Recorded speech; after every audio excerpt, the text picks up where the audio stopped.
Imagine this. There's a knock at your door late at night. You're not expecting anyone.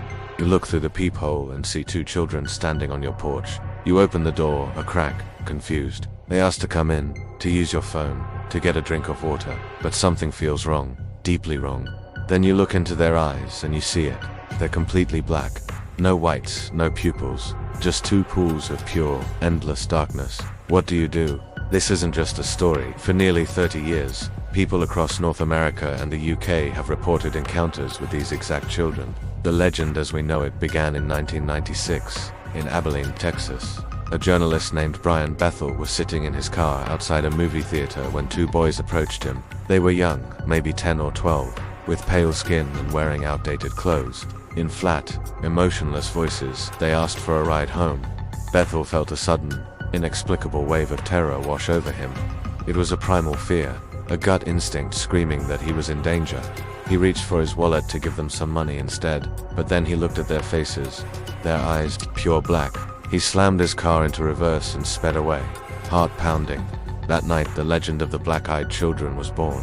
The reports that followed are disturbingly consistent. They almost always appear in pairs. They knock late at night. They ask to come inside your home or your car. And here's the crucial part. They seem unable to enter unless you give them permission. Witnesses describe an overwhelming sense of dread, a feeling that if they open that door, something irreversible will happen. It's not just a human reaction. Animals reportedly go crazy. Dogs snarl and bark, or whimper and hide. Cats hiss and flee the room. Electronic devices start to malfunction.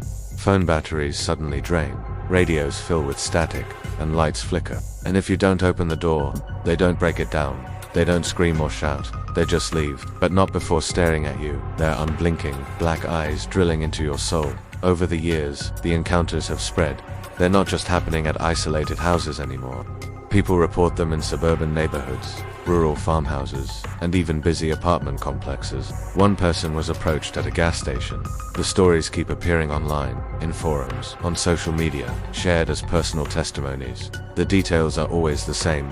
Different people, different states, sometimes even different countries, but always those same black eyes. Some witnesses have reported getting nosebleeds or falling suddenly ill shortly after an encounter. One chilling, unverified account claims a couple who let the children inside both later developed aggressive, fast-moving cancer. There's no proof, of course, no official confirmation, but the fear is real. So, what are they? Theories range from ghosts to demons, to a type of vampire that requires an invitation before it can cross your threshold. Some think they're interdimensional beings, or even alien-human hybrids. But no theory can quite explain it. Why children? Why do they always need permission? What happens if you actually let them in? The most disturbing detail that many witnesses report is how their demeanor changes. They start out calm, almost polite, but if you keep refusing them, their tone shifts. Their voices become distorted, their faces twitch, and the thin veneer of humanity seems to crack, revealing something cold and ancient underneath. They're still quiet, still controlled, but no longer human. These reports haven't stopped. In fact, they seem to resurface in waves every few years. There has never been an official investigation that confirmed their existence, and no clear physical evidence has ever been captured. Yet the stories persist, passed from person to person, a modern campfire tale that refuses to die. So if you hear that knock tonight, and you see two small figures standing in the dark, remember this story. Don't focus on their clothes or their quiet voices. Look at their eyes, and if there's no white, if there's only black, do not open the door. Thanks for watching. If you want to dive into more unexplained cases that continue to this day, make sure you subscribe. And maybe lock your door tonight. Please like and subscribe if you like these videos.